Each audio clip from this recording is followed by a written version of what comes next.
has an alternator. Where's the middle?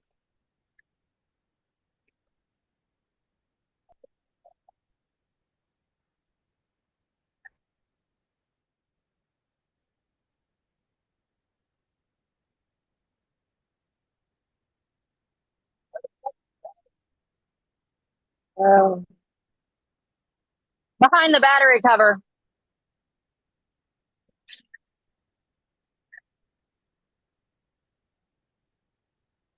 Where's that? I believe it's right behind here.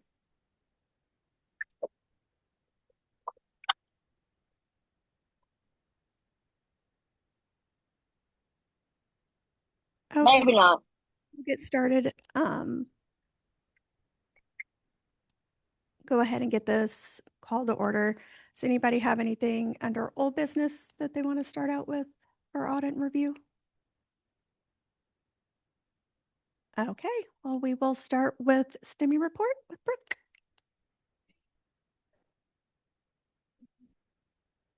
Oh my God. I feel so fancy. We'll see if I can screw this up. All right. All right, so for our July STEMI report, our first case comes from Park County and Lifeline. This was a 46-year-old male experiencing chest pain. They were dispatched to the patient's home, and Rockville Fire was on the scene. He was found in the doorway laying on his stomach, diaphoretic, pale, and reporting pain that had been there for about an hour. He was placed on the monitor, and they got a 12 lead showing the inferior STEMI with bradycardia. He felt like he was going to pass out. They placed the pads on him, and they noted that he needed emergent PCI, so they were going to get a helicopter going for him. They contacted medical control because of the bradycardia.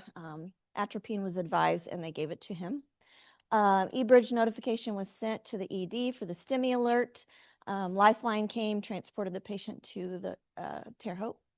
And he did have an 80 to 90% stenosis in his RCA with some haziness and a filling defect, which is suggestive of a thrombus. They did an angioplasty, thrombectomy, and a stent. He was taken to ICU and discharged 2 days later. There are your run times, which is phenomenal, 84 minutes to first medical contact to reperfusion. And they did activate the cath lab prior to his arrival, so that allowed for that quick prompt treatment. There is the EMS EKG. There is the Union EKG. And there's his cath. So he had a blockage in that RCA and they fixed it. So nice job.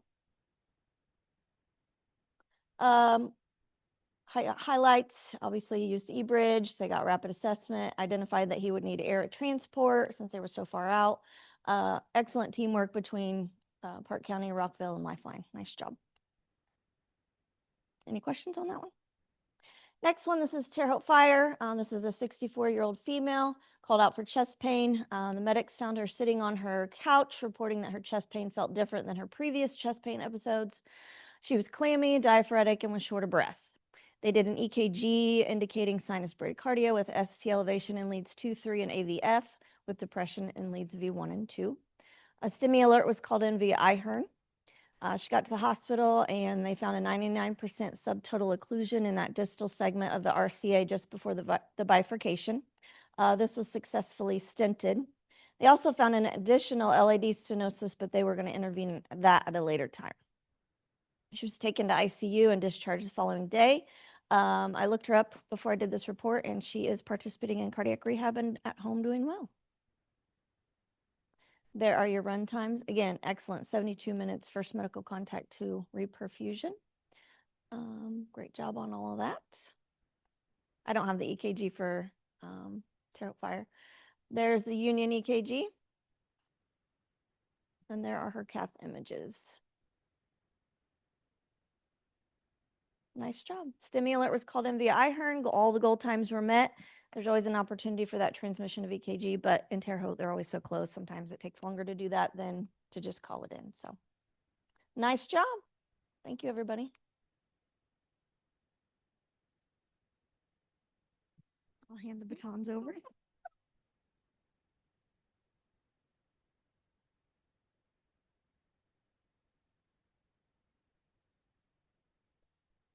Okay, well, yeah, we'll we'll go ahead and do trauma with Miranda since Beth is not here yet. I need to be here. The clicker. No, you don't have to. You can use the keys. Oh, sweet. So,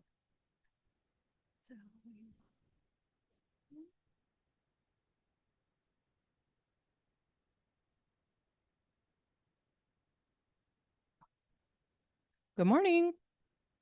So this morning's trauma report, EMS was dispatched for unknown problem person down at a factory. And then the unit was notified en route that there was a machinery explosion. And then there was one male patient involved. Here are your times: 911 call at 5:28. They were on scene at 5:34, at the patient at 5:37, and then departed at 5:48. So that gave us a 14-minute scene time.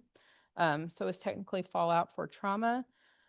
But in the EMS run report, they did note that the machinery that had caused the explosion had not been shut down on their arrival. So they had to wait for all of that to kind of be shut down before they could get to the patient.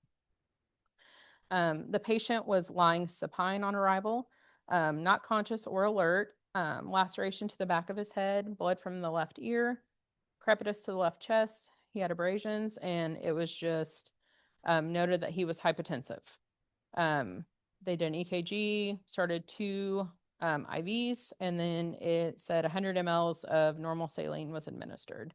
But then there was no blood pressure documented in the EMS report. IHERN report that we got: explosion, slow to respond, abrasion to the right hand, left leg, laceration to the back of the skull, crepitus at the right chest at the 3rd or 4th rib. Vital signs: 121 was his pulse, 96%. GCS was 11. Oh. So this did meet level 1 criteria. It was activated off of the information from the IHERN at 5:57. So once in the ED, the patient arrived at 6 a.m. ED physician and the trauma surgeon were at the bedside. Airway was noted to be intact. Breath sounds were absent on the left. At some point, there must have been a blood pressure taken because it was noted that the pre-hospital blood pressure was 70, but the initial hospital systolic blood pressure was in the 90s. They did a fast exam. They noted there was a hemothorax on the left. Otherwise, it was unremarkable. ED physician did order 2 units of packed red cells at that time. Chest tube was placed by the trauma surgeon, did have significant output, and then they upgraded to mass transfusion at that point. They said GCS 15, unable to participate in the exam. He just was kind of yelling the whole time that he couldn't breathe. Patient was noted to have burns to his back and flank, cervical, thoracic, and lumbar tenderness all throughout. This is a picture of his chest x-ray. You can see where it's all whited out. The initial read said mild to moderate left pneumo, likely small right pneumo, and pulmonary contusion, and then fracture of left 6 through 9 ribs.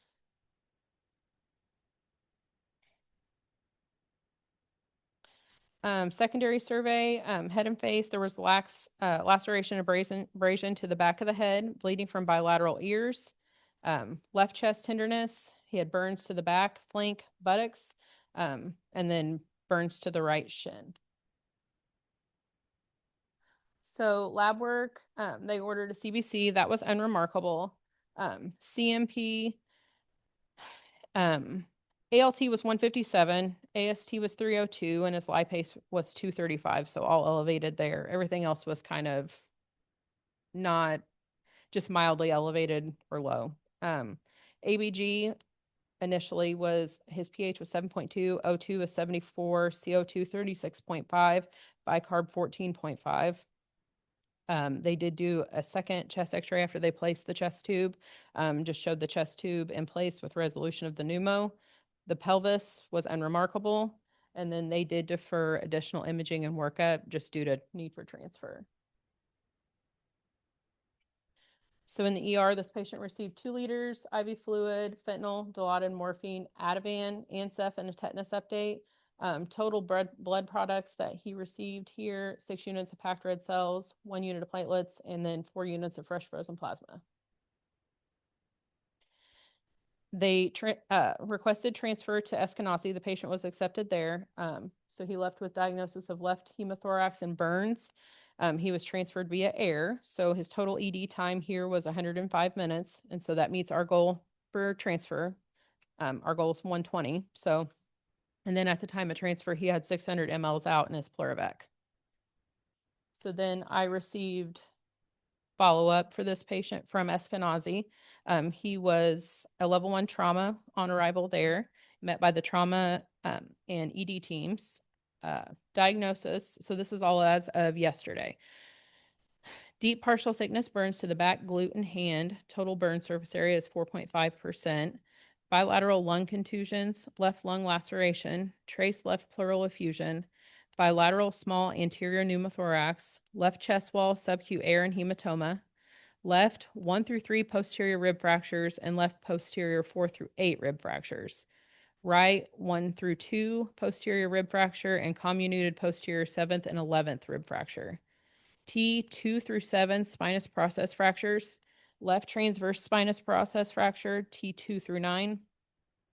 T1, T2 vertebral body fractures, T3 superior end plate fracture, L2 vertebral body fracture, right and possible left transverse process fracture, right L2 transverse process fracture and superior facet fracture, bilateral scapula fractures, grade 3 or 4 liver injury, grade 2 right renal injury, left temporal bone fracture involving the external auditory canal and possible sphenoid sinus, subacute right zygomatic arch fracture, left ICA pseudoaneurysm, grade 3.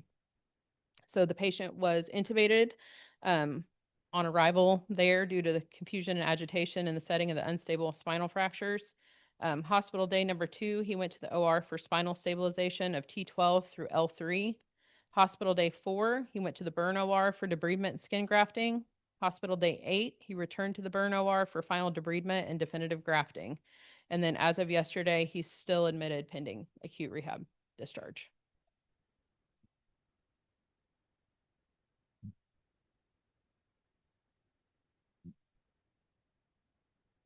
Yeah, totally fine.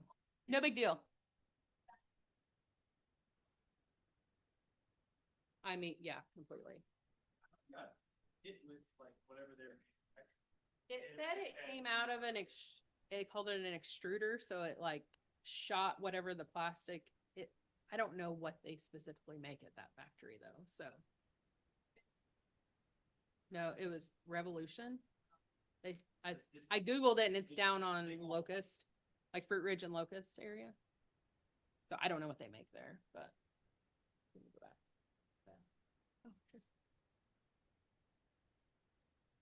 Hey, Dr. Lynch here. Thanks for presenting the case nicely. Anybody has any questions about it? It seems like it moved along well. It certainly needed to be transferred. Yeah. He said It's moved pretty impressive. Evel Knievel couldn't get too many more fractures at one time than this guy.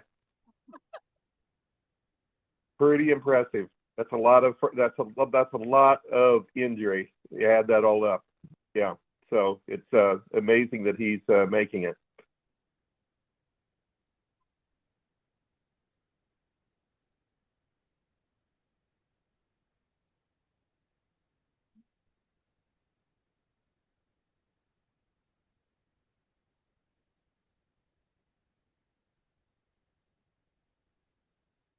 Okay, next we have Beth with stroke. That so they can hear you. Okay, do you have a clicker? You know I'm gonna mess this up. Good. I'm glad you have faith in me. Good morning, everyone. I'm Beth. I'm the stroke coordinator for the system. And this case is actually a case that we had here at Union. This was a 79-year-old female. She lived at home. She was independent, lived with her husband. Her prior medical history included a long cardiac history. She'd had a recent TAVR, hypertension. A family was unsure about her meds. They knew it was a blood thinner, and she took a long list of meds. And later, they only confirmed that it was only a baby aspirin. Um, Present history: on arrival, the patient was found lying supine on the living room floor. She was alert and speaking and stated that she had a terrible headache. Spouse stated her last known well was at 12 p.m. and that patient had gotten up to walk and just fell. She answered questions appropriately, but it was exhibiting unilateral smile, so she had that facial droop, slurred speech. Oh, you're fine. Okay. Do you want me to wait? No. Okay. She had right-sided gaze deviation and flaccid on the left side. So if she had right-sided gaze deviation, you always look towards the stroke. Then you're going to have your flaccid and your symptoms on the opposite side. She was evaluated for her fall by EMS at the scene. She was cleared for any kind of C-spine injury. Spouse was not clear on her medical history. Her cardiac monitor was sinus rhythm. Her GCS was 13, blood glucose 136, blood pressure was good, 132/60, pulse 69, respir 16, sat 95, and they did get a 20 gauge on her left AC. The Cincinnati pre-hospital stroke scale was documented and it was very positive. The VAN score is positive because she had the flaccid and the gaze deviation, so she's going to be positive for VANs.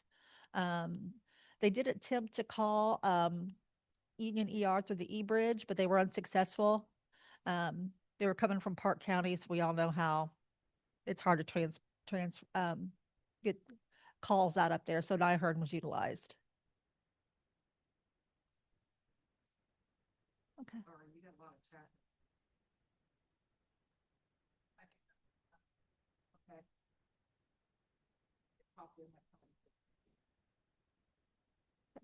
If somebody else wants to connect to that, then they can answer those chats. Okay. Yeah. Okay. Okay. Now my clicker won't work. Look at the line. Oh, okay. I'll try it. Okay. Little bit of panic. EMS response times: EMS was notified at 12:33, dispatch at 12:34, en route at 12:34, on scene at 42, and outpatient at 44. The depart times were good. At 12:52, they arrived at the ER at 13:05, and patient was transferred. Care was transferred at 13:12. In the emergency room, they went directly from CT per the EMS cart. The last known well was established. Her NIH was 8 when she got to the ER. She did have escalating symptoms. CT of the head stroke protocol was negative for a bleed. They did do T&K, and her door to needle time was 27 minutes, which is excellent. After the T&K, the CTA was completed, which showed a high-grade occlusion or a high-grade stenosis of the right ICA was totally gone and 50% of the left. So she had absolutely no circulation going up to that little brain.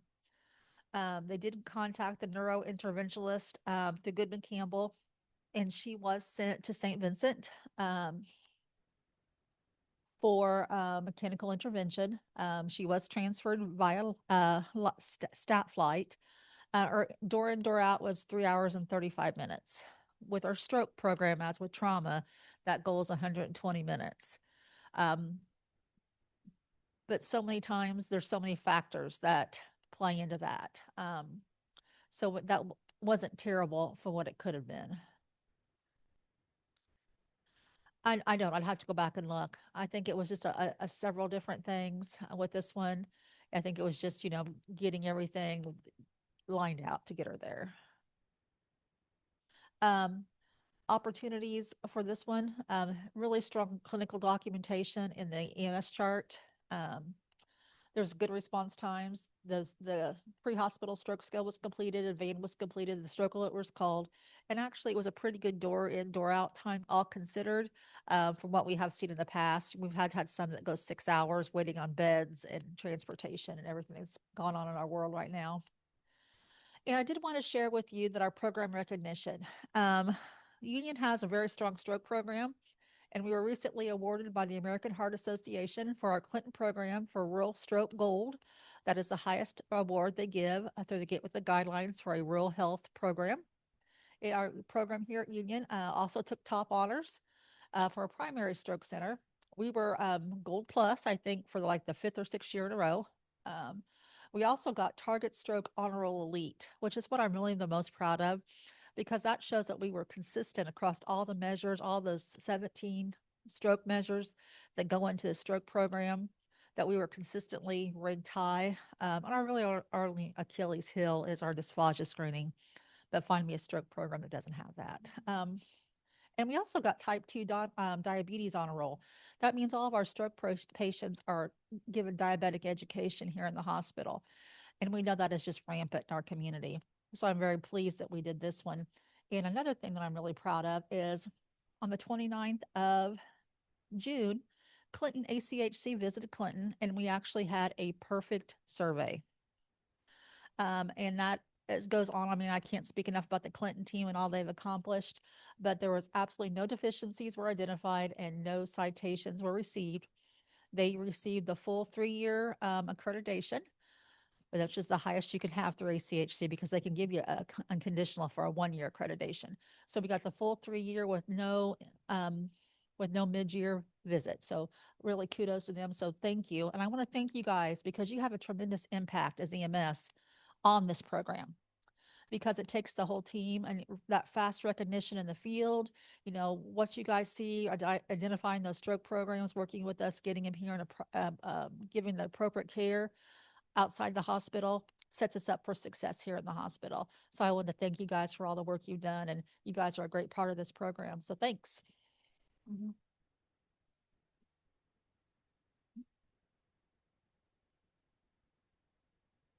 Ask someone to ask a question so I can go back to my office. They just told me that you couldn't hear the people at the other end. Can you guys hear us okay? I can. Is that better? Is that a good volume? You're good?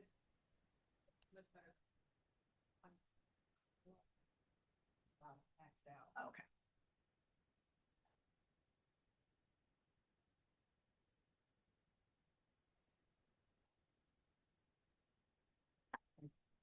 Thank you so much.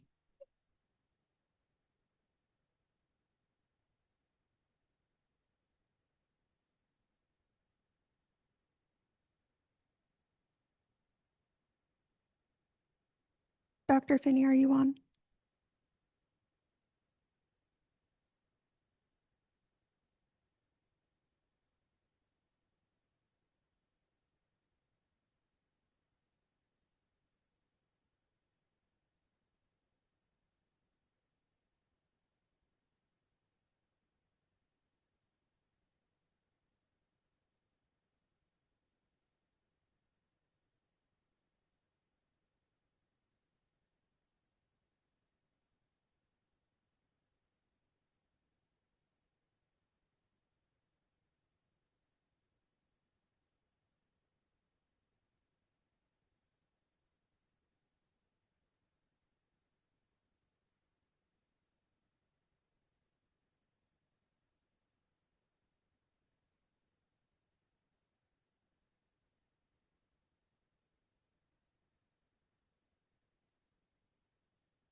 Our doctors from St. Louis Children's is supposed to be on about 9:30, so we got about 5 minutes.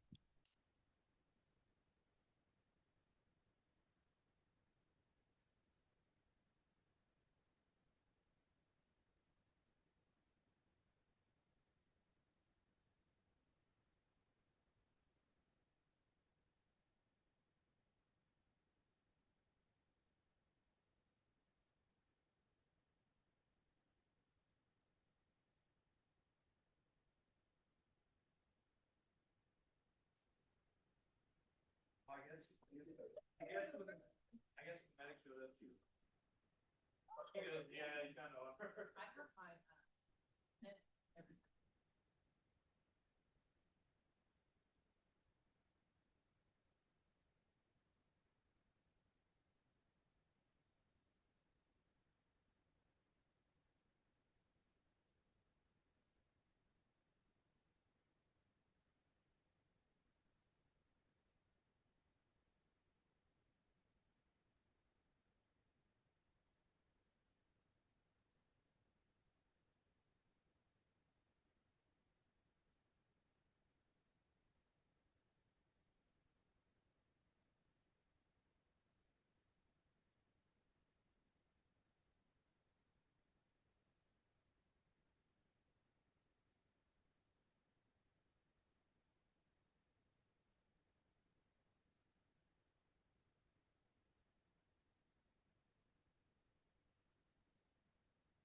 Dr. Finney, are you on?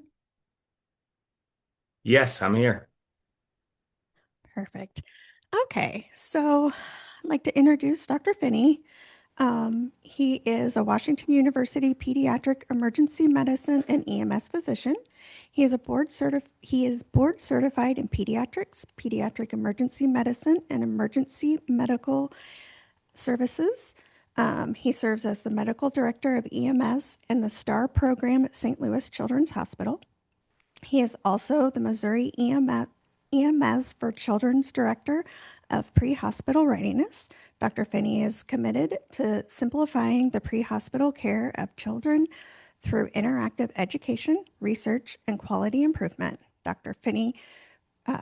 Dr. Finney's research focuses included pre-hospital pediatric seizure management, cardiac arrest management, and manual ventilation, with particular interest in using ketamine for pre-hospital benzodiazepine refractory status epilepticus.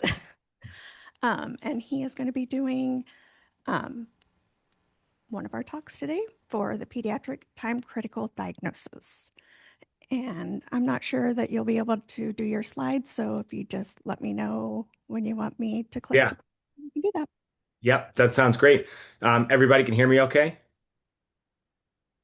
Yes. Okay, great. So I'm going to be, I guess I'll be doing this with no notes, which is fine. It keeps me on my toes, but bear with me through this as I try and remember everything that I want to say. How much time, Dr. Ye is going to go second. So how much time do I have? As much time as you need. Any ideas? 45 minutes, 30 minutes? As much time as I need. Oh man, for those of you who are watching, you're probably like, oh God. All right, so I won't take that much time, I promise. I'm going to try and go through a lot of information. I know this is going to be recorded and available afterwards. So my hope is that you guys will look at this later because I'm going to cover a lot of things and I'm going to try and cover them quickly. So I'm going to talk about pediatric trauma as really the pediatric time critical diagnosis. We talk about strokes, we talk about STEMIs in adults all the time. And we need to think about pediatric trauma as a very, very similar event. And the reason I say that is because once you think about pediatric trauma as a time critical diagnosis, then you start to think about transport to definitive care in a different way than you think about it for other things, right?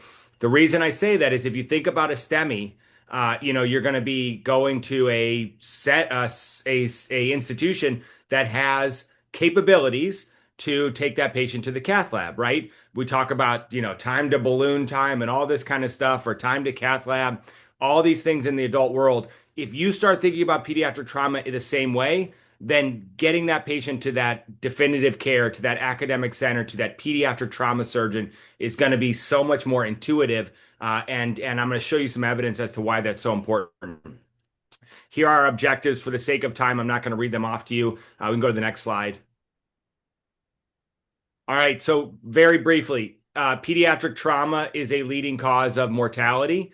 It's the lead, accidental death or unintentional injury is a leading cause of death across age groups, but definitely in the younger patients. And we'll talk a little more about that in a minute. And the good news is people like Dr. Ye and others have done an amazing job specializing in the care of pediatric trauma patients. So you see on the left of the screen, the admissions for trauma have actually gone up over time, but the deaths for trauma have actually gone down. And what that says to me is we are specializing the care that we're providing so that we're getting better outcomes for these patients. We're not just taking them anywhere. We're not just having them evaluated at any center. They are being seen by specialized care, critical care specialists, trauma surgery specialists, neurosurgical specialists, and those things are leading to improved outcome for patients. So next slide. All right, you cannot give a trauma talk without this slide. Hopefully this is also in Dr. Ye's slide deck, but if it's not, the landscape of pediatric death, in general, trauma and non-trauma is changing over time.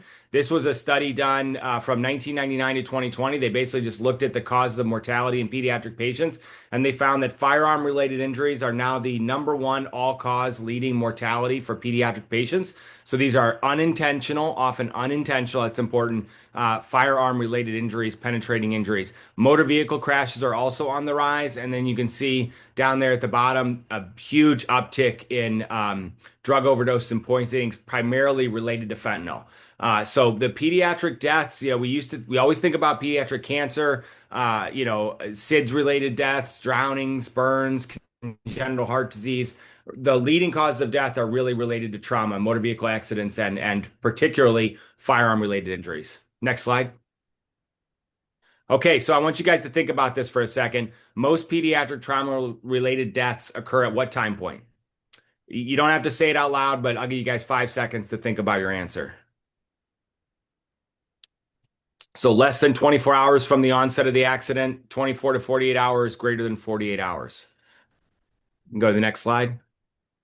So less than 24 hours for pediatric patients. And herein lies the important piece of information. This is what, for those of you know, obviously mentioned in the beginning that I work with EMSC and pre-hospital readiness.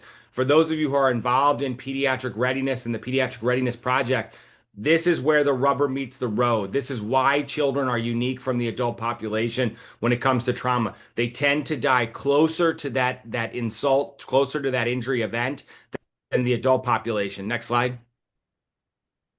Here is just kind of a breakdown of where adults and pediatric patients tend to die. You can see there's a big spike there, both on arrival and in the emergency department for our pediatric population, whereas the adult population tends to succumb to their injuries later on in the hospital course. So in the ICU, they die of, ventilator-associated pneumonia, sepsis, those kinds of things, whereas pediatric patients die much closer to that injury source. And so you can see why now I'm really focusing on the time critical nature of these injuries because the children are dying closer to that insulting event. All right, next slide. All right, more questions. I know you guys are excited about this. So most pediatric trauma-related deaths occur as a result of what? Hemorrhage, anoxia, or traumatic brain injury? We'll go to the next slide. So if you thought traumatic brain injury, you are correct, and we'll get into the anatomy of exactly why that's the case. You can go to the next slide.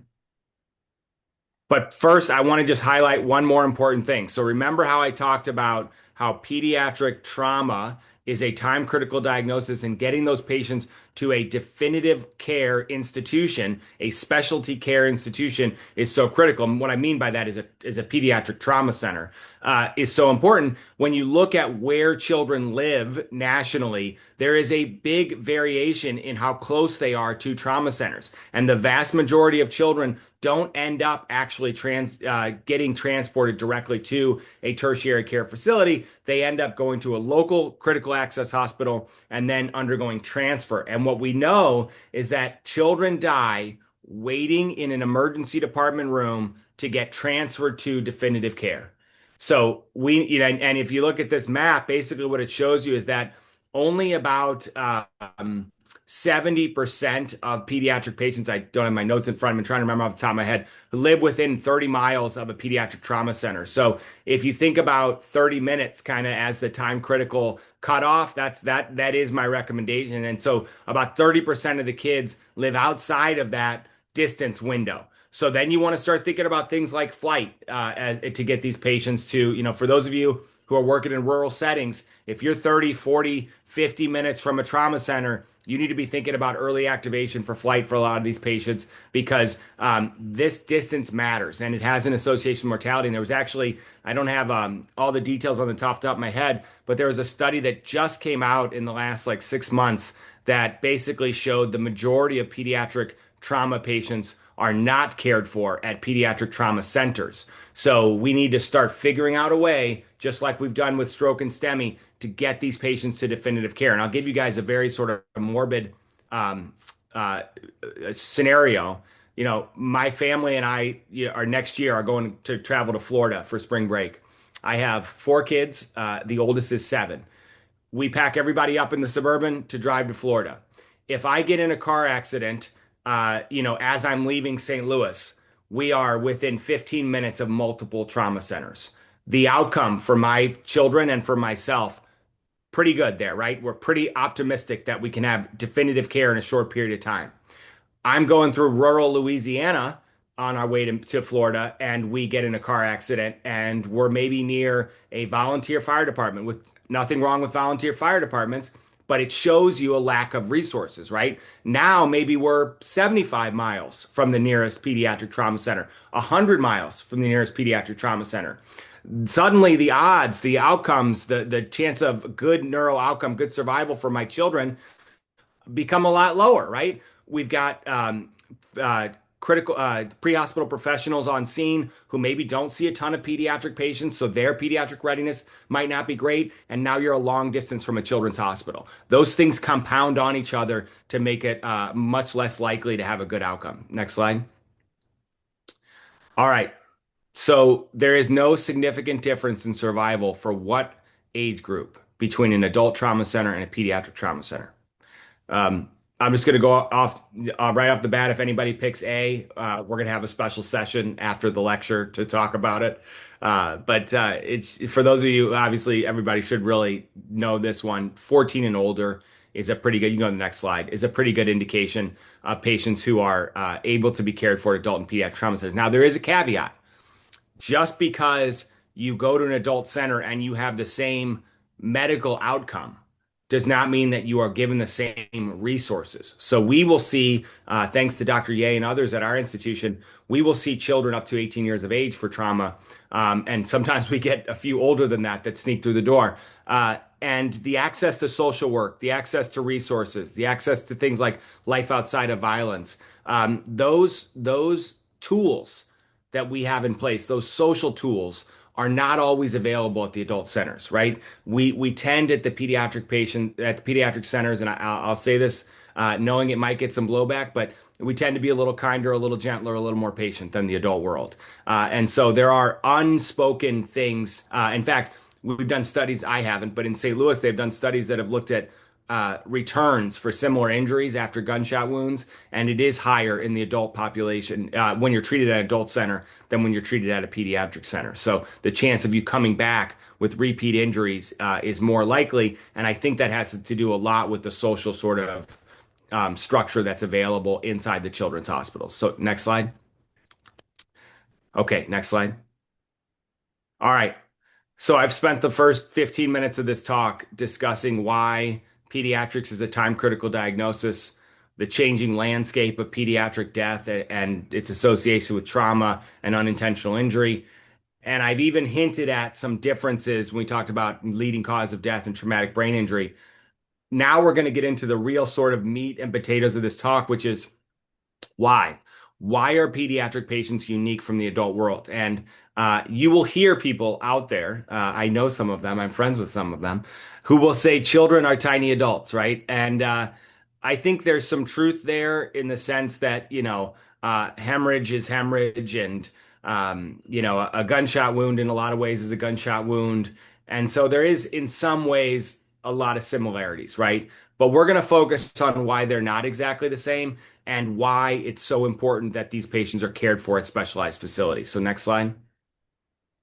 The first is the head, okay? So this is a picture of my daughter when she was, oh gosh, I don't know, she's probably like 16 months in that picture. You can see the large head in comparison to their body size. And it's not only the large head, but it's sits on top of a very weak neck. Okay, so the neck muscles are not strong. The head is large and heavy compared to the body size. And if you think about it, pediatric patients, by about the time 7 or 8 years old, their head is essentially the full size or nearly full size of what it'll be when they're an adult. My daughter, my oldest daughter, is 7 now. She is, just a shade over 4 feet tall. I really hope she's not like 85 or 90% of her full grown height, but her head is almost full grown, right? So there's that huge ratio difference when you're very little. And then additionally, it sits on top of this very small neck that has trouble sort of controlling the large head. And so the way I like to envision it to people is imagine you're driving down the highway at 75 miles an hour with a bowling ball in your lap. When that car goes from 70 miles an hour to 0 miles an hour, where's that bowling ball going? Right? It's going right through the windshield. And the amount of force and inertia behind it is very, very significant. And that's where pediatric patients tend to run into trouble. If they're going to fall, if they're going to be in a high deceleration injury, it's going to be the head primarily, because that's the heaviest part is going to hit the ground first. And so, if we get all right, so that's the sort of general size of the head in comparison to the body. If you dig a little bit deeper and go inside the skull, the first place you have to go through is the midface, right? And the way I think about the midface is, do you guys ever watch that movie, the old Beetlejuice, the original? And there's one scene where the guy like shrinks his head down really small and his eyes and nose and mouth get really close together. If you haven't seen it, I recommend it. It's an amazing movie. But that's the midface, the eyes, the nose, the mouth, right? All those things together. And the human body will do whatever it takes, no hesitation, to protect the brain, Okay. And so the midface acts very much like a car's crush zone. It is this space that is supposed to absorb energy to prevent the energy moving into the brain. So your body will gladly sacrifice your eyes, your eye sockets, your nasal bridge, your jaw, your teeth, all of these structures will be very quickly sacrificed to prevent that force from moving internally. If you look at my daughter in this picture, she has a very small midface. And the way you can appreciate that is because she has a very large forehead. So, lovingly referred to as a five head. And that's common at this age group to have a very big forehead and very small face. And that, unfortunately, is a very efficient way to transport forces inside your body. And so her skull, her forehead, very efficiently moves forces into her brain. Now, it doesn't stop there. She has underdeveloped maxillary sinuses, which those sinuses act almost like air pockets, air cushions. Okay. So without those cushions, that's another easy way for those forces to get transmitted inside the skull. When you get to the brain, her brain is mostly water at this age. Okay. Very young children, especially in our toddler range, are mostly water. And they don't develop that myelin, which is that insulating layer over the neurons, until they get a little bit older, around 4, 5, 6 years of age. As that myelin develops, the brain stiffens up more like it's like cooking an egg, right? You put the egg in the pan, it's just basically loose and all over the place. As the egg hardens up, it becomes more solid, right? As it cooks, it becomes more solid. As you grow, you start out sort of with that like watery egg, right? As a little kid, that's the way your brain tissue is. As you get older, it hardens up into more of the consistency of a soft boiled egg. Okay, so a soft boiled egg is going to resist deceleration forces much better than that watery egg that you just put in the pan, right? This is where shaken baby becomes a such problem, right? Rapid acceleration, deceleration injuries in a brain that is mostly water will cause significant shearing and breaking apart of those neurons and neural connections. Whereas, if you shake somebody who's in their 50s, nothing's going to happen to them. And so, shaken baby syndrome is a very unique example of where pediatric physiology differs from the adult population. All right, next slide. Okay, so the priorities, very briefly, the priorities when it comes to traumatic brain injury. Remember, traumatic brain injury is one of the leading causes of death in our pediatric population. The priorities are simple. Don't squish the brain, don't starve the brain. And that's straight from the words of a neurosurgeon here at our institution. So you want to maintain adequate oxygenation, adequate perfusion, and don't hyperventilate that patient if you have to give them manual ventilation. Okay. So if you guys ever heard of the H-bombs or the EPIC trial, so that's the Excellence in Pre-Hospital Injury Care, they looked at avoiding hypotension, hypoxia, and hyperventilation, and they found a odds ratio of 8 for pediatric patients with a survival to hospital discharge after traumatic brain injury. Now, it was a small population, wide confidence intervals, so it's a little hard to make definitive conclusions. But I would argue if you've got an odds ratio of 8, eightfold increase in survival, there's probably some pretty good signaling there. And in the adult world, they saw a 2 to 3 times increase in survival to hospital discharge. And that one had a really tight confidence interval, so very significant. So, really, overall, if you've got a pediatric patient where you suspect a traumatic brain injury, and you should suspect one when there has been a head injury or a loss of consciousness in the setting of trauma, then you should suspect a traumatic brain injury. Then you must prioritize ensuring adequate oxygenation, adequate perfusion, and avoiding hyperventilation. So do not drop their end tidal CO2 below 35. So I'm going to go on the record here in very few times I will give you absolutes. Here is an absolute. Almost never should you drop an end tidal below 35. And by almost never, I mean the only time that you should do it is you are moving a patient into the surgical suite and a neurosurgeon is gowned up and ready to put a bolt in that patient's head to release their intracranial pressure, and you bag them to lower than 35 for the 10 seconds that they move over while they're actively herniating. Outside of that situation, it should never happen. The reason is, once you have hyperventilated a patient for about 10 minutes, you are now starving the brain of oxygen. You are now causing more harm than you are good. And what happens is when you drop CO2, the brain sees that as I'm getting so much blood flow right now. I need to squeeze down my vasculature. And so your body will squeeze down your CNS vasculature, and that will starve the brain of its precious nutrients and oxygens that it needs in the setting of this huge insult. So you should be targeting 35 for every human being on the planet, 35 to 45, and only in that very acute setting where they are physically herniating in front of you and a neurosurgeon is in the room, should you be hyperventilating them below that, because otherwise you're only going to cause more harm. All right, next slide. All right, I could spend an entire talk on the airway, so I'm going to just cover this very, very briefly. The pediatric airway is a nightmare.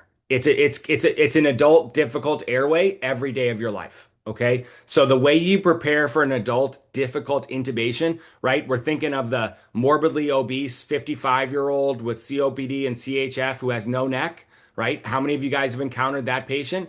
The same should be the way you prep for a pediatric patient who needs an airway. And so what I would say is make your life easier. Use supraglottic airways. Use LMAs. I don't know what you got protocols you guys are working with in Indiana, but there is more and more evidence every single day that of two things. One, intubation does not save lives in pediatric patients. In fact, it's a net neutral at best.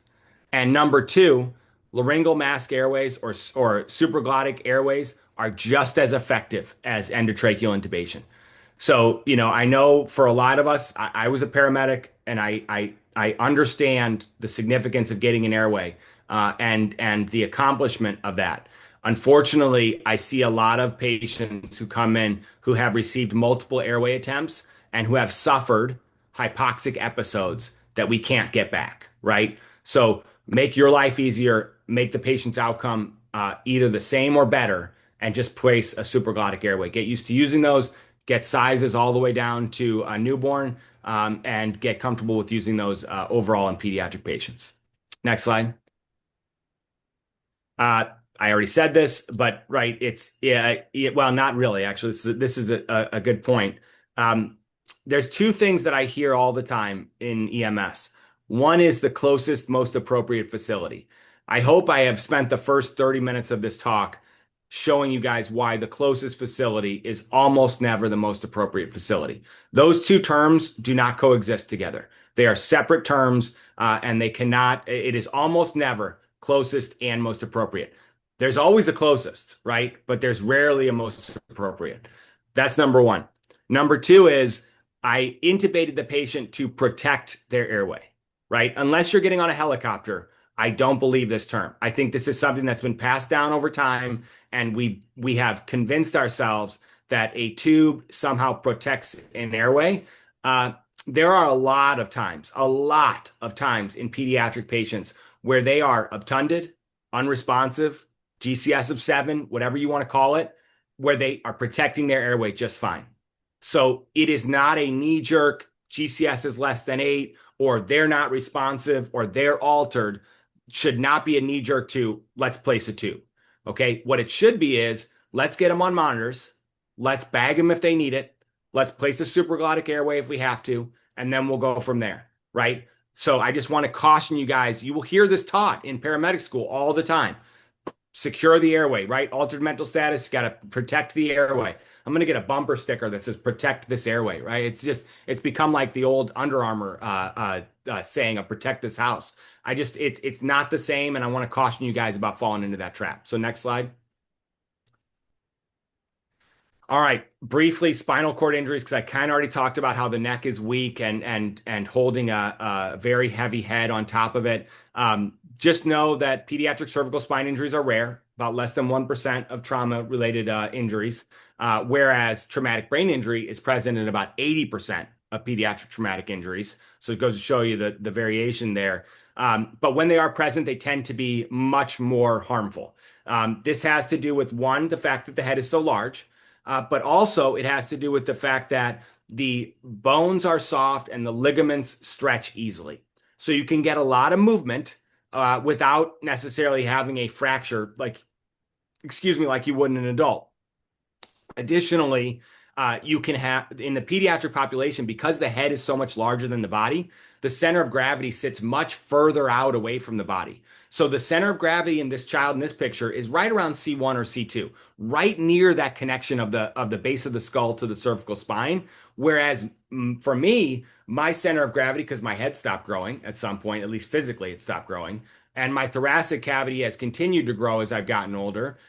My center of gravity is much closer to the where my spine connects to my thoracic cavity, so much lower down. So I'm much more likely to suffer a lower C-spine injury, whereas a pediatric patient is much more likely to suffer a high C-spine injury.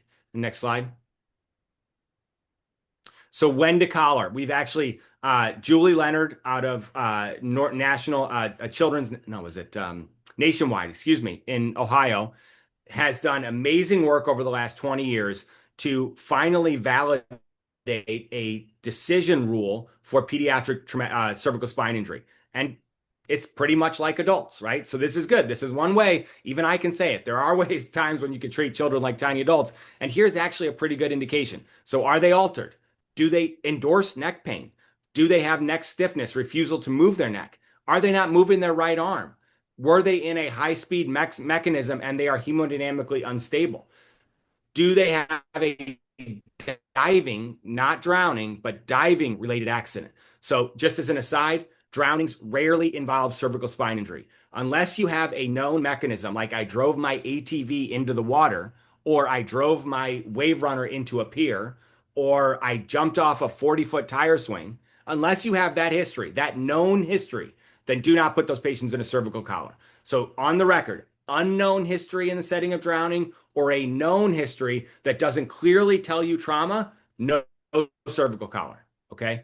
So we've done a really good job of identifying that those are low risk. And then substantial torso injury is another indication for a C collar. Next slide.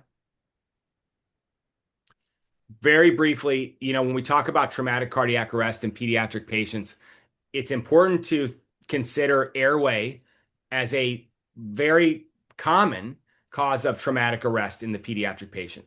The reason that is for two reasons. One is their airway becomes easily obstructed. So if they vomit and aspirate, they will quickly go into cardiac arrest. That's one. And number two is, like I've talked about with the higher C-spine, they are more likely to suffer these higher C-spine injuries. So they are more likely to get what's called atlanto-occipital dissociation, which is the base of the skull separating from the first cervical vertebrae. And then also atlantoaxial injuries, which are that first vertebrae on the second vertebrae, those two separating from each other. Atlanto-occipital dissociation is essentially an internal decapitation. Those patients tend not to survive their injuries. You would see this in pediatric patients who experience maybe a high-speed MVA where they suddenly decelerate and then are in cardiac arrest. The way you get these patients back is through airway, right? Through ventilation. Delivering oxygen to their brain is the fastest way that you'll get return of circulation. So these are the types of patients who are billed out as a traumatic arrest. You get on scene, you start manually ventilating them, placing a supraglottic airway, and those patients get return of spontaneous circulation. That's because their primary cause was likely a high C-spine injury that caused that anoxia and cardiac arrest. All right, next slide. Okay, I keep saying very briefly on anything, but I really want to focus on shock as an important differentiator from children and adults. So I don't know if any of you guys follow the Tour de France. The current leader of the Tour de France, his heart rate gets up to 260, I think was what he got up to during the course, 260. His resting heart rate is 40. So he essentially has a 5-fold increase in his cardiac output. Because remember, cardiac output is heart rate times stroke volume. If I 5-fold increase my heart rate, I will 5-fold increase my cardiac output, assuming I can maintain the same stroke volume. In reality, he probably actually has an increase in his stroke volume. So what happens for him, an elite athlete and an adult, is he can really increase his heart rate. He can also do what's called, I don't know if you guys are familiar with the Frank Starling curve. So as he puts more blood into his chambers of his heart, as he gets more and more blood in the chamber before he contracts, he can stretch his cardiac myocytes, which will cause them to contract back like a rubber band. The more you stretch a rubber band out, the higher the kinetic energy the harder it smacks back. Okay. So he can increase the stroke volume, he can increase the strength of contraction, and he can increase the heart rate very, very significantly. A pediatric patient who may run a heart rate of around 130 could maybe double, right? Maybe a twofold increase. 260 is really pushing it for pediatric patients. I saw a newborn, like a 1 week old in SVT at 260, and he looked unwell, right? So it's really, there's a low ceiling there. Their ability to increase that heart rate is low. It's capped at a certain amount. So they have a limited ability to increase their heart rate, and they live every day of their life, every pump of their heart at the maximum contractility of their heart muscle. So they're at the peak of the Frank Starling curve every moment of every day of their life. Okay. So they cannot increase contractility. They can limited increase their heart rate. So how do pediatric patients manage shock? You can go to the next slide. They go to the next slide. I'm getting ahead of myself. They will increase their vasoconstriction. Pediatric patients can peripherally vasoconstrict better than any other human being group on the planet, okay? And that is how they will maintain end organ perfusion until the last minute. When they lose the ability to maintain vasoconstriction, you can see that green graph straight down. This is why we say children compensate until they don't, or pediatric patients fall off a cliff. They don't fall off a cliff. They give you plenty of warning signs. We just look for the wrong warning signs. We look at blood pressure and heart rate. And those are not good indications in pediatric patients of acute decompensation. What you should be looking at is mental status and perfusion, signs of delayed capillary refill, and signs of altered mental status. And this is a great segue to the pediatric assessment triangle, which I'm going to get to here in a minute. But just remember, a longer capillary refill or changes in mental status over time should indicate you that your patient is in decompensated shock. Just like the 60s over 40s in the geriatric patient, those are your indicators. Those are your flashing red light for that pediatric patient.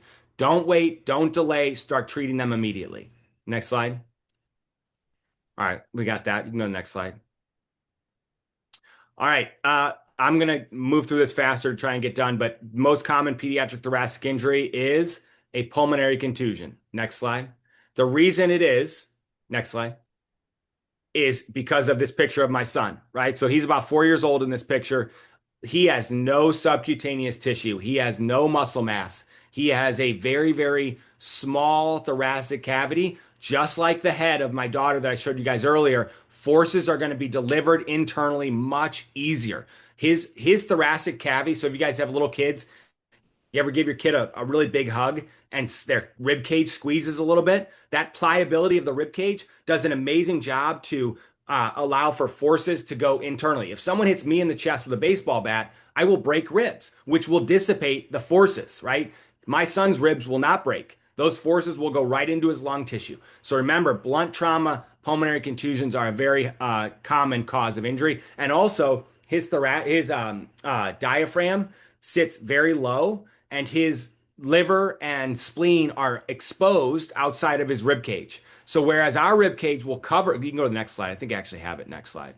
No, but all right. So our rib cage will cover most of our liver and our spleen. His are both exposed. So much more likely for those organs to be injured in the setting of trauma.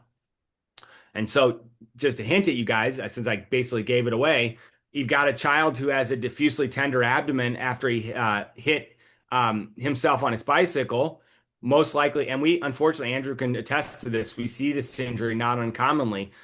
Most likely it's going to be a liver injury. So you can go to the next slide.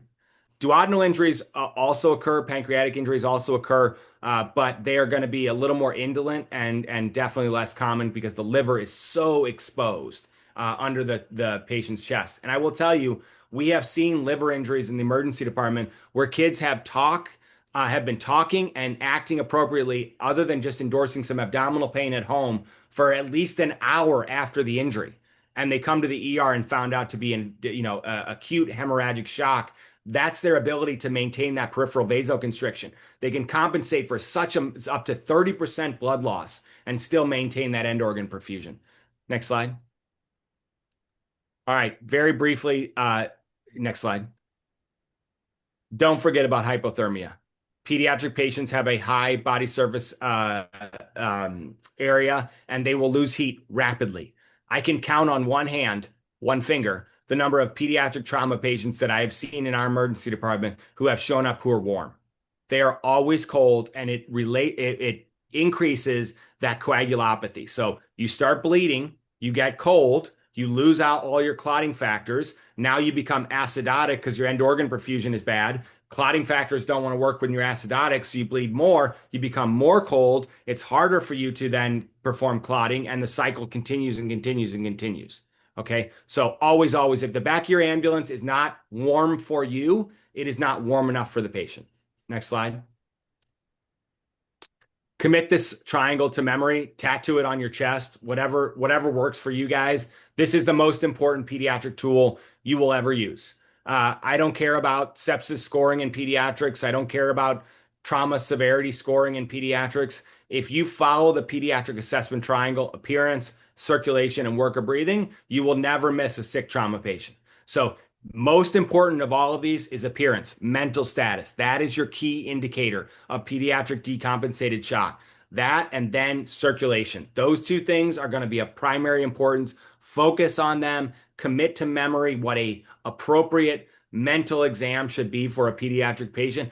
How alert should a 6-month-old be? How should a 4-year-old be acting? You got to practice these things. And if you have access to your own children or nieces and nephews, use them as examples, right? What does a kid who's mentating appropriately, getting 100% oxygen look like? That will help you identify kids who are off. And if they're off, if you're like, something's not right, then something's not right, and you should act immediately.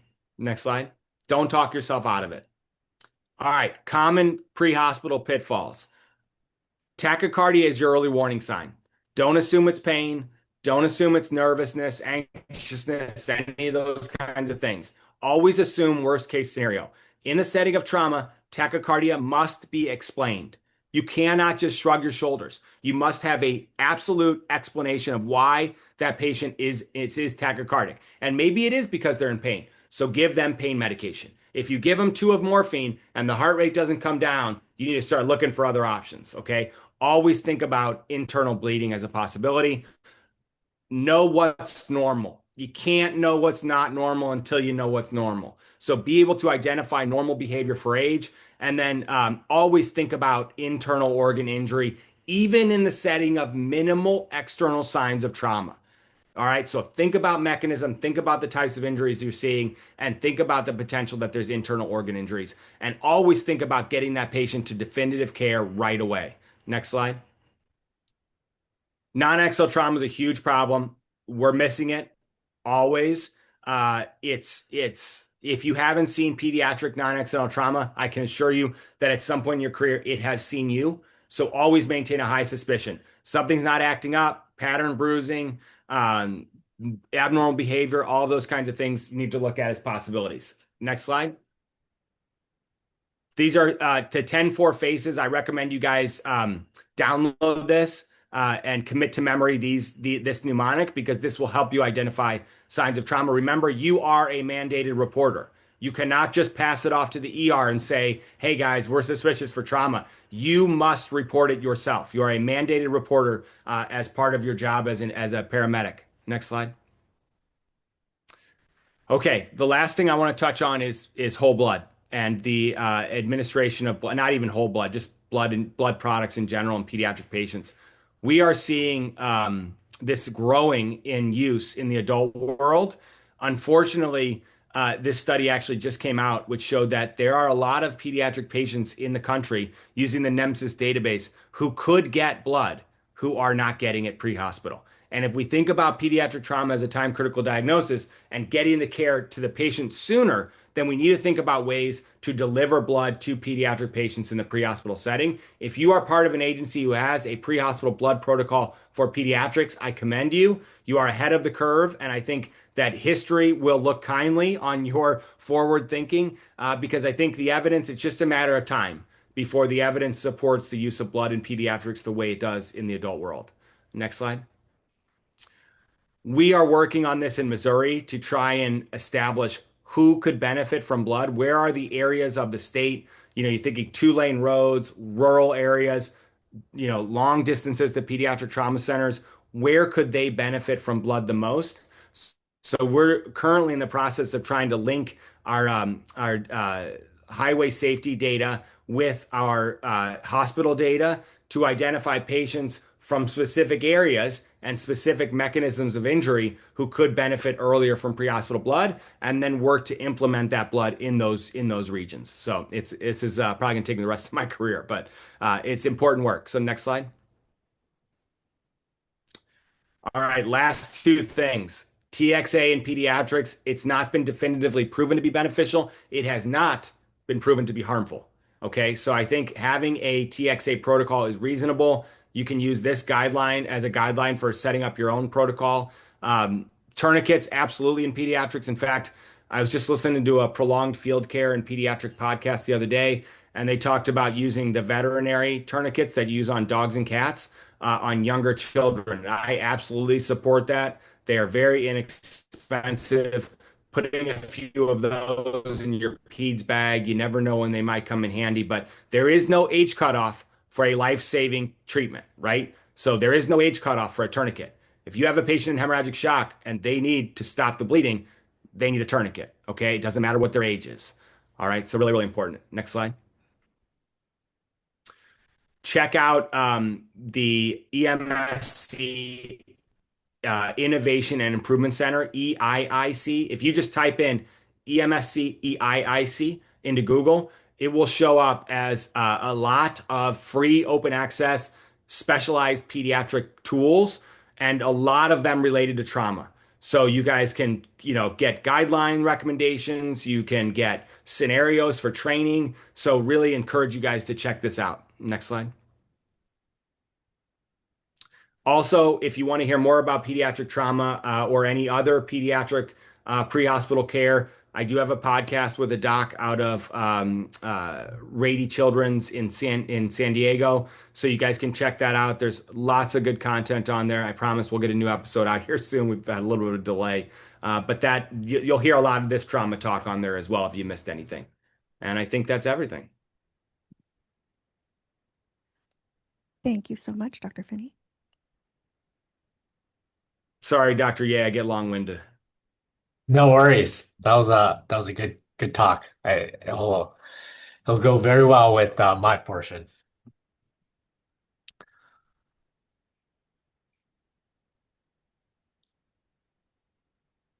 Okay, next we have Dr. Ye.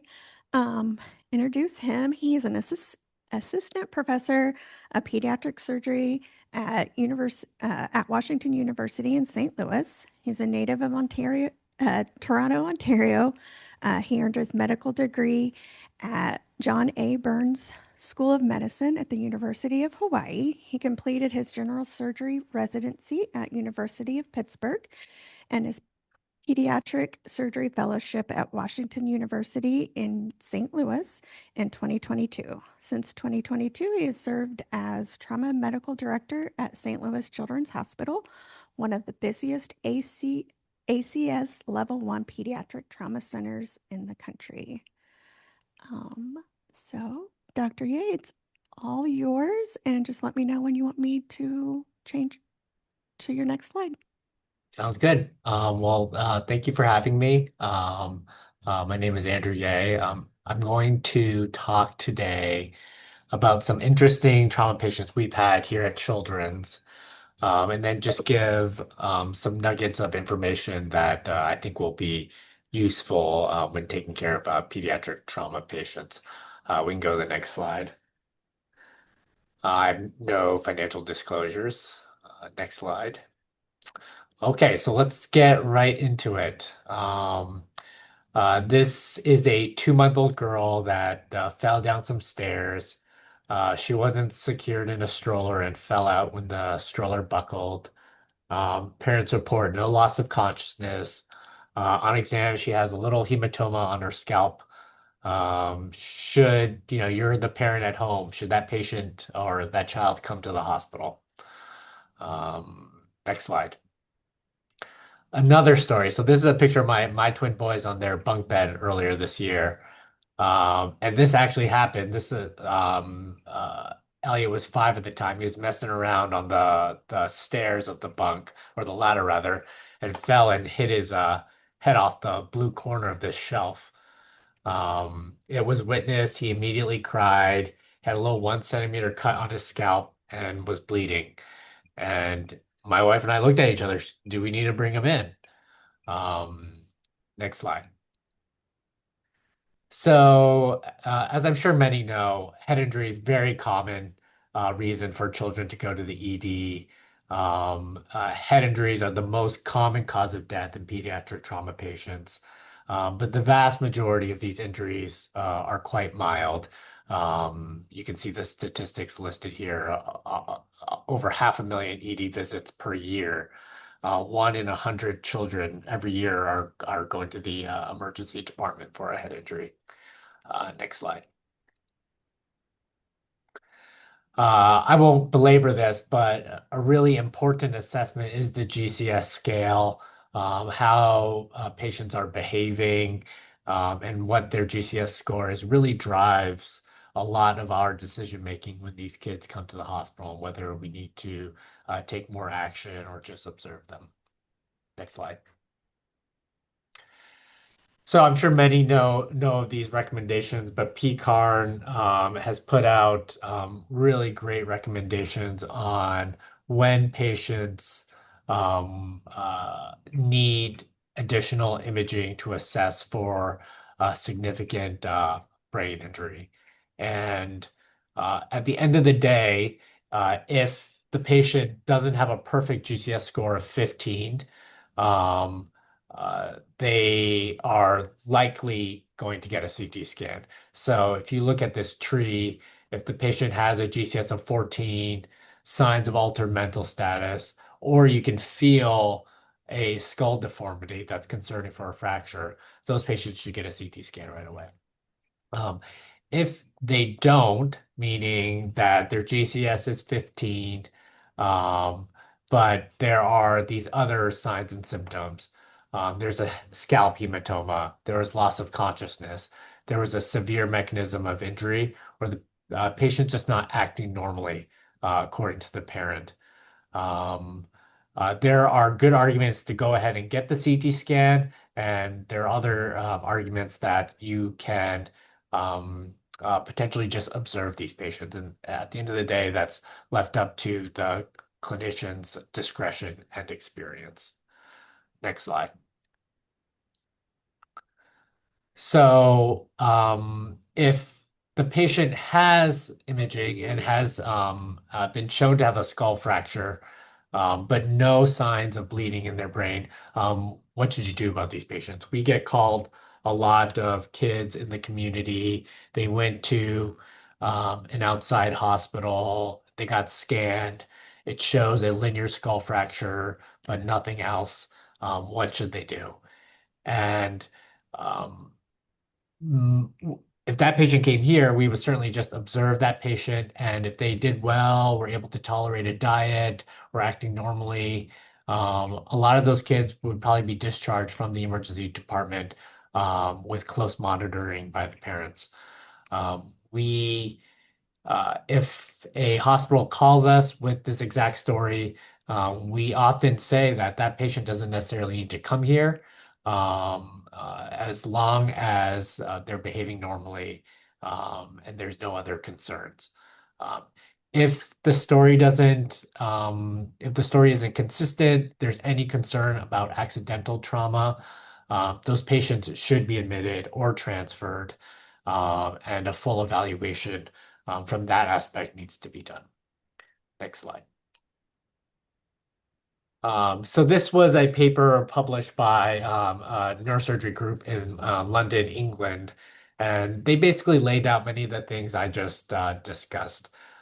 In patients that have a normal level of consciousness, there's a linear skull fracture, but no depression, no fragmentation, etc., and there's no concern for non-accidental trauma. Those patients can be safely observed in the ED, and if they do well, they can be discharged from the ED. In their paper, they recommend neurosurgery consultation. I think that's up for debate. Certainly, our neurosurgeons don't always feel the need to see these patients in the ED if they meet all these criteria. But at the end of the day, if they have a skull fracture, it's linear, they're otherwise behaving fine, it's okay for them to go home from the ED.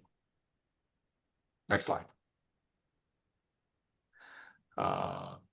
So the next case, this is a 12-year-old boy that fell off the bicycle and took a handlebar to his belly. Go to the next slide. So Dr. Finney alluded to this type of clinical scenario. This was a 12-year-old boy that was riding his bike and sustained a handlebar injury. He initially brushed it off, but continued to have significant pain during the day, and then was eventually brought to the hospital. Next slide. So he came in hemodynamically stable and went for a CT scan. And on the scan, there was concern for a traumatic abdominal wall hernia from the handlebar, and also concern for a duodenal injury, which is marked by this green arrow. Next slide. So the patient was taken for an exploratory laparotomy. There was a duodenal and jejunal injury found, in addition to the abdominal wall hernia. He had to have some bowel resected. Um, he was left open and then went back to the OR a few days later for definitive repair of the small bowel, and then was discharged home 13 days after admission. Next slide. So, like Dr. Finney was talking about, handlebar injuries are no joke in children. They're quite common in pediatric patients. Bicycle injuries in general are quite common in pediatric patients. Handlebar injuries are not as common. One study quoted 1.15 per 100,000 ED visits were for bicycle injuries.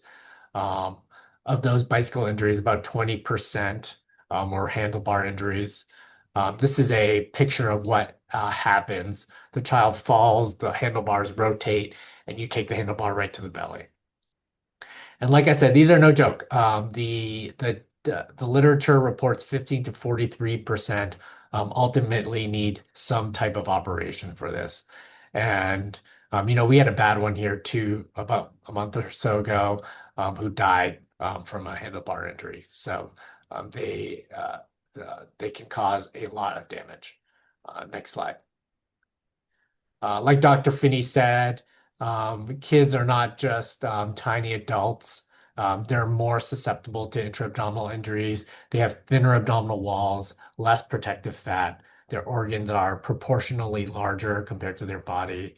And their ribs and bones are more flexible. So that means less bones breaking, but also less protection for your organs on the inside. Next slide. So keep an eye out for those handlebar injuries, and don't brush them off. It's very typical for those kids to present late because people don't think that it's a big deal, but probably should be evaluated in the emergency department. Okay, next case. This was a 17-year-old boy that said he fell on a pool stick. Somewhat of a peculiar story. Presented with lower abdominal pain, and he had a laceration by his anus.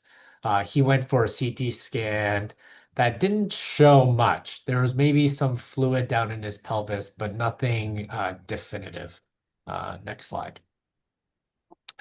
So just a quick review on rectum anatomy.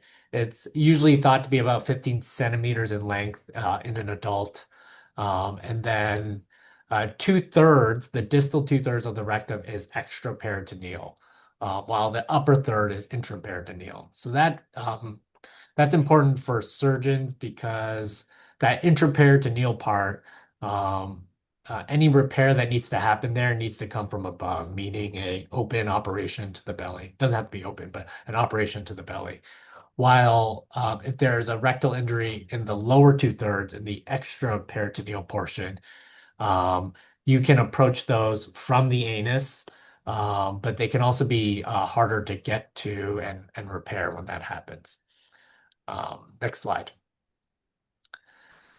So rectal trauma can happen through a bunch of mechanisms. Straddle injuries, we see watercraft injuries where they hit the water really hard, and then obviously penetrating injuries like this patient or sexual abuse.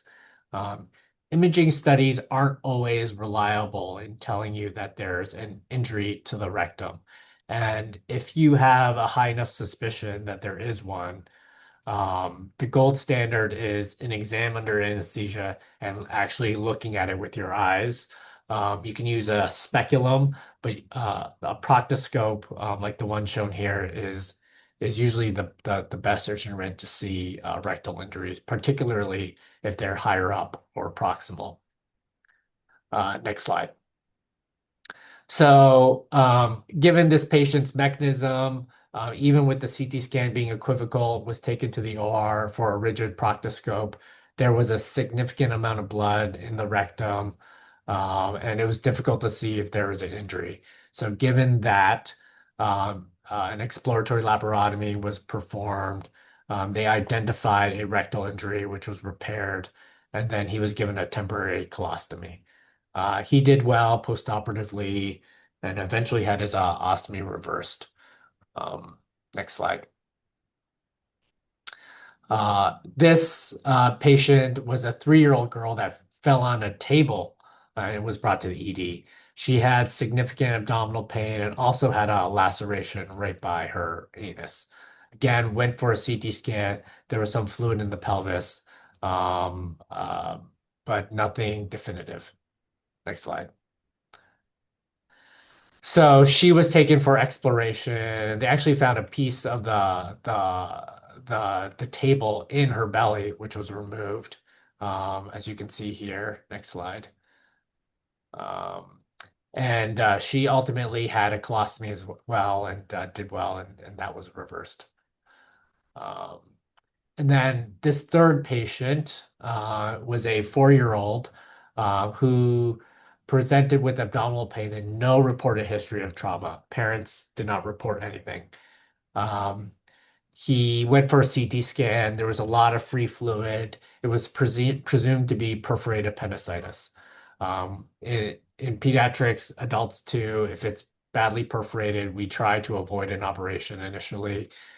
So he was observed in the hospital, but continued to worsen. So was ultimately taken for exploration several days later.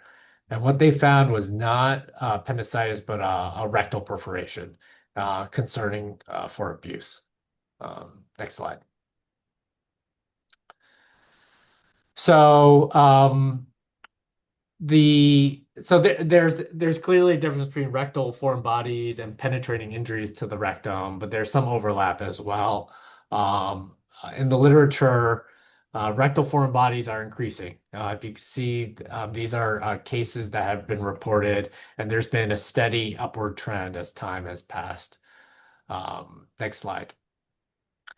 When they've looked at the age range of patients with rectal foreign bodies, interestingly, it's the 11 to 20 age range that is most commonly found with rectal foreign bodies.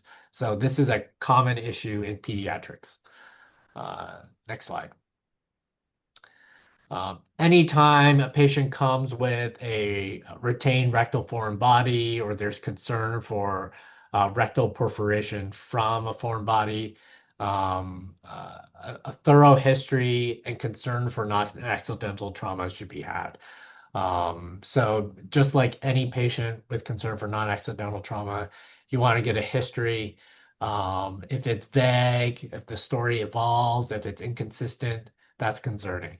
If the mechanism and object doesn't match the child's motor and cognitive stage, that's concerning.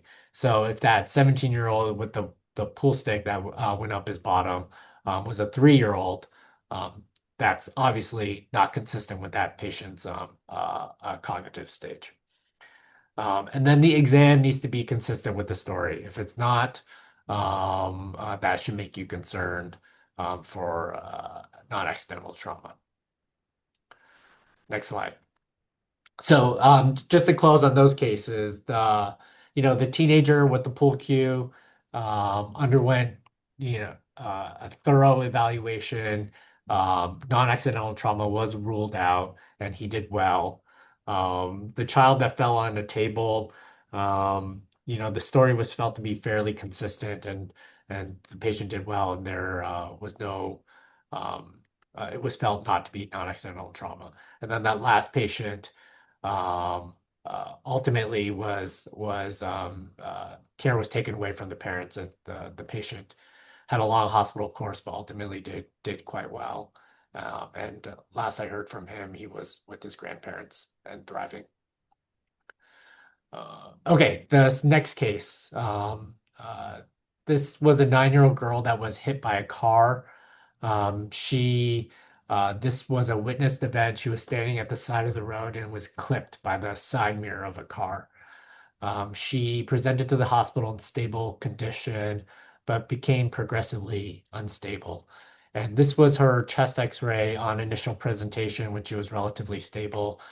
You can see some haziness on the left side, but otherwise a fairly unremarkable X-ray. There were no clear rib fractures.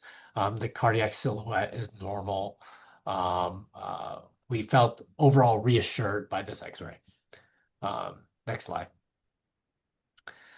But as I said, she progressively got worse, and this was her X-ray maybe an hour and a half later, and you can see that both lungs became whited out, which was very concerning for ARDS.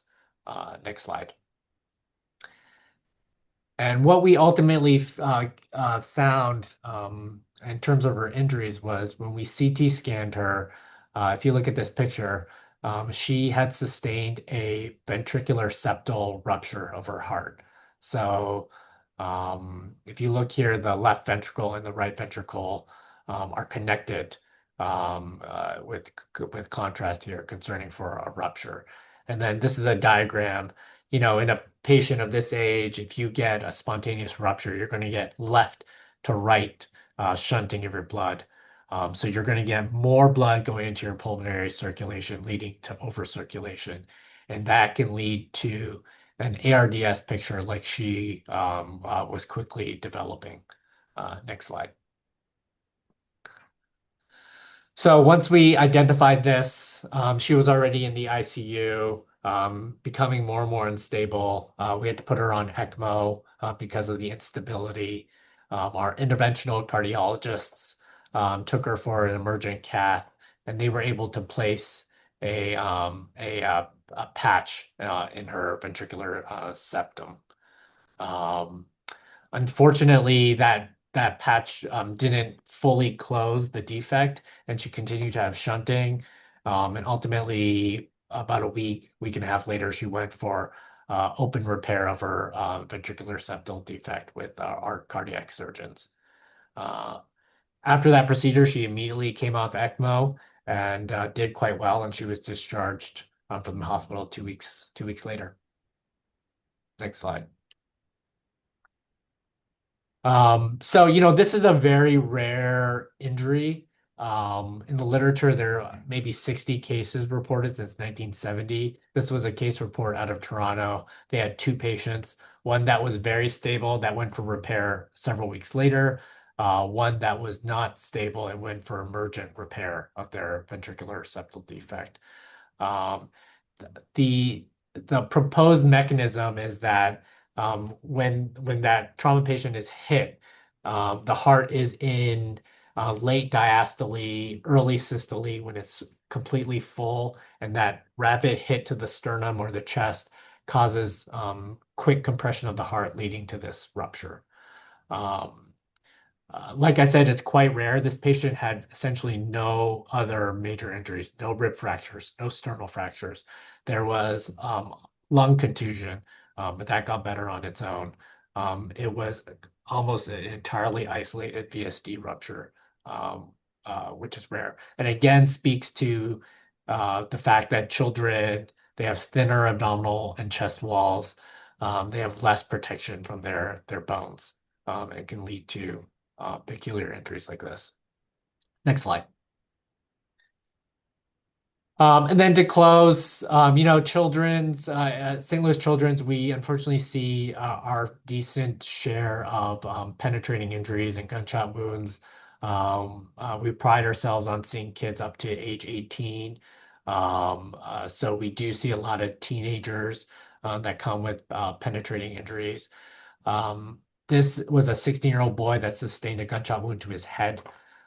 He presented hemodynamically stable and with normal GCS scores. And this red X on this diagram is where the gunshot wound was. No other wounds found on exam. Obviously, this was very concerning. He was urgently taken for a CT scan. Next slide. And when we got the CT scan, we could see somewhat of the trajectory based on the air. You can see over here on the left side. But there was no brain injury, no fracture, and we could find no signs of the bullet. And when he ultimately got an X-ray, we realized, if you look here on the X-ray, that the bullet had taken this very fortuitous trajectory, went into his oropharynx, and he swallowed the bullet. So the patient was taken to the OR by our ENT surgeons. They repaired the laceration in his mouth, and he did quite well, and was very, very lucky, obviously. Next slide. This patient was a 14-year-old girl that was transferred to our hospital with abdominal pain. She came Let me take a from look real quick, see what's going on. another hospital directly to our floor and was transferred to our gastroenterology service because there was concern What's for going on? pancreatitis. She had Hmm? elevated amylase on her blood work.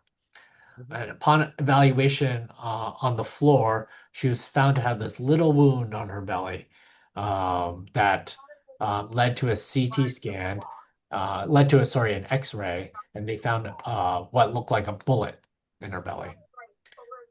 Next slide. Hold on. You want to So do she went this, or urgently do you for a want CT to? scan, and you can see that the bullet is sitting right in the middle of her belly. You can see the aorta has a dissection to it, and there was blood within her belly. So she Like was that? taken immediately to the OR. Next slide. She was found to have You're an welcome. Anything else? IVC injury, an aortic injury, All and a right. duodenal injury. Those were repaired. She had multiple operations after that, and about a month later, she was discharged from the hospital in good condition. Um, and the the interesting or peculiar thing about this case was that she did not tell anyone that she'd been shot, which is what threw all her providers off. And she was remarkably stable. And after the fact, talking to her, she was worried that her brother might get in trouble because of the gun, and didn't want to tell anyone about it. Um, so I brought these two cases up just because you just never know what these bullets will do and what kind of injuries they'll have, what they'll miss. It you just never know what you're going to get when you hear a gunshot wound patient is coming. Next slide. So, like I said, we see our fair share of gunshot wounds. This is our firearm injury data at Children's.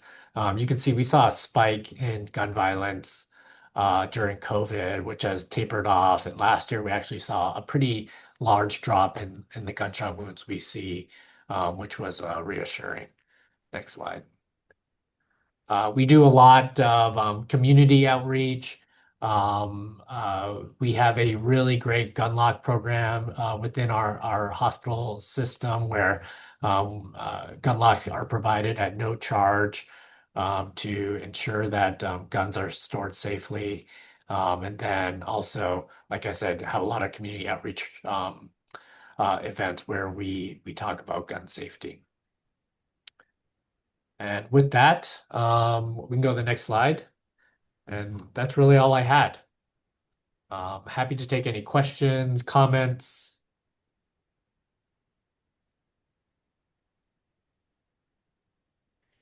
Thank you so much, Dr. Ye.